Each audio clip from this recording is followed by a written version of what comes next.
his troops the whole time that he has been gone, and he has asked for some time to speak with us this morning. So Mike, come forward and take all the time you need.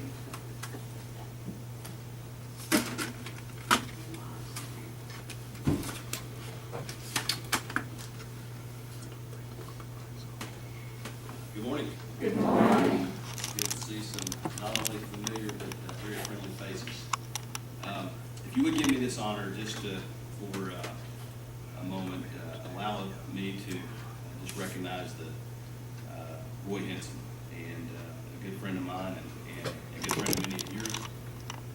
Just to ask you to remember his family this week as they grieve. And I was fortunate and blessed to get to spend a little time with him before he passed away.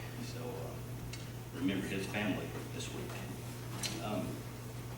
First of all, let me thank you that are veterans. Thank you for your service. And to each of you, thank you for your service that you provided my men and I. This last 9 months has been a challenge, to say the least.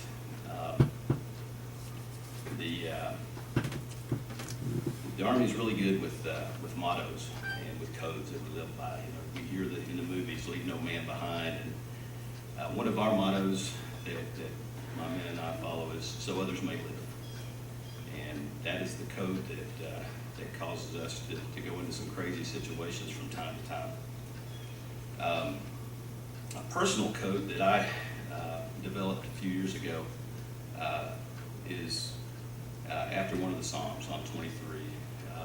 And it, yea, though I walk through the valley of the shadow of death, I will fear no evil. Well, I don't always walk to where I go. I fly a lot in a helicopter. So I kind of changed the words. I hope God will forgive me for that. But I as my motto is, yea, though I fly through the valley of the shadow of death, I will fear no evil. Now, in that verse, it doesn't say that you won't fear. It just says that you will fear no evil. And many times we were up against some very evil folks. So I rested on that promise that I would not fear the evil. But if you've ever been in a combat situation and you say you've never been afraid, either you're a fool or you're a liar. Because there were many times I found myself going into situations, and quite frankly, I was scared. And I would think of that verse, and I would be given some assurance. But the thing that I thought of next was the people back here, like yourself, that were praying for me and for my men, and so that fear began to not go away completely, but to not matter as much. And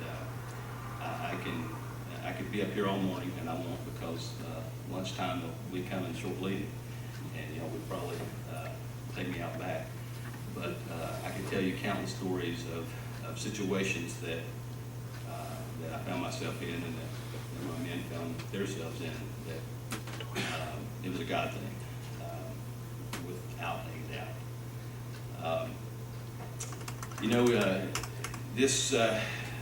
This is my fourth tour overseas in a hostile environment, and up until this one, the Army had been real good about really providing for a lot of our needs. Our accommodations weren't really that bad. The food was actually pretty good, and we had the opportunity to go to the PX and buy things that we needed, and certainly care packages were nice, but they were not an absolute requirement. It's always good to get something from home, no matter where you're at or what you have access to. So going into this rotation, I guess I had some preconceived ideas of how things were going to be. And even though I heard people saying, this is going to be different, this is going to be different. And this tour took me to northern Iraq, just south of Mosul, and I arrived just after Thanksgiving. I spent Thanksgiving in Kuwait. I had an awesome turkey and dressing dinner. I mean, it was amazing. Friday night I had surf and turf.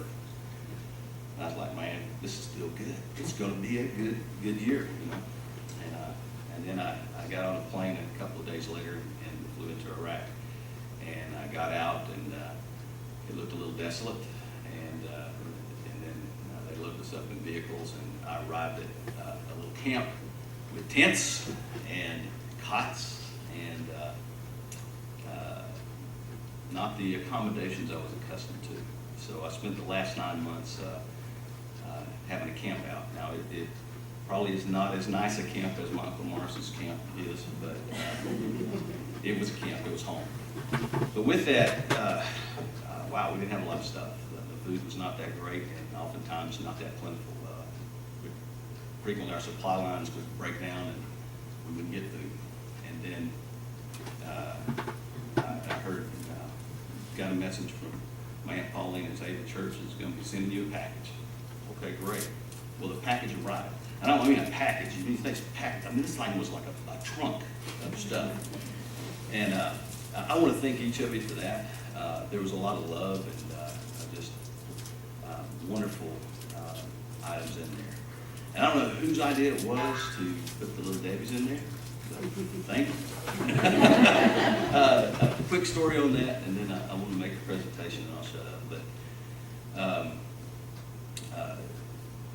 my reputation over the years is, you know, I will give you anything that I have as long as you ask. If you get into my stuff and you take my stuff, we're going to have a problem. That's just kind of the way I roll. And so one of the new guys on my team, he got to learn that firsthand because I opened one of your boxes, and it was by my desk, and when I stepped out, he decided to help himself with some of my stuff. So he got a good education due to one of your boxes. But from that, a couple of the guys, I opened it up. They're like, man, that's a big box. A lot of stuff in there. Yeah, it is. Well, who sent you that? And I said, well, there's this amazing church in the area where I grew up, and just a small country church, but folks with big hearts. And I said, they sent it to me. Man, that's amazing. He said, I don't ever get one that big. You know, it's huge. And so as I began to go through, I found a bunch of Little Debbie's. And I put them on the table, and kind of the code there we had there is if you put it on the table, it's fair game. And but there was probably about 6 or 8 guys standing around waiting for me to put the Little Debbie's on the table. And so one of them was like, are you sure? Can we have one of those? And I was like, well, sure. You help yourself. And it was just, I wish I had a video of it to show you. It was like a Christmas morning, I guess, for lack of a better example. But I went out for a little bit, stepped outside, took care of some business, came back in, and there were very few Little Debbie's left. so thank you for the Little Debbie's. Thank you for the notes of kindness and support. I can't tell you how much that I appreciate it, how much my men appreciate it. Things were hard to get there. Coffee was not always available, and I've got to have my morning coffee, so some of you came through for me, and there was coffee in there, and just some amazing, wonderful things that just, you know, as the team first sergeant, one of my things is I got to take care of my troops. I got to take care of my guys and make sure they're situated and taken care of. And so I look for things that are bringing them down, and I try to do things to bring them up. And all I had to do is sit back and upon receiving one of your care packages and just watch the morale of those men go through the roof. And so as a very small token of my appreciation, I want to present Pastor Kelly this certificate and this flag. This is a flag that I flew over the skies of Iraq. I'm going to present you this. And I would like to present this certificate, and this is from my company. We were known as Erbil Dust Off. This is to certify that the accompanying flag of the United States of America was carried on a UH-60 Black Hawk during a mission over Iraq in support of coalition forces operating in support of the Iraqi and Kurdish governments and against ISIS on 31 July 2016, Operation Inherent Resolve. The American flag is presented to Grineland's Chapel United Methodist Church, a token of sincere appreciation and gratitude for your faithful prayers and tremendous support. It's signed by my crew and myself.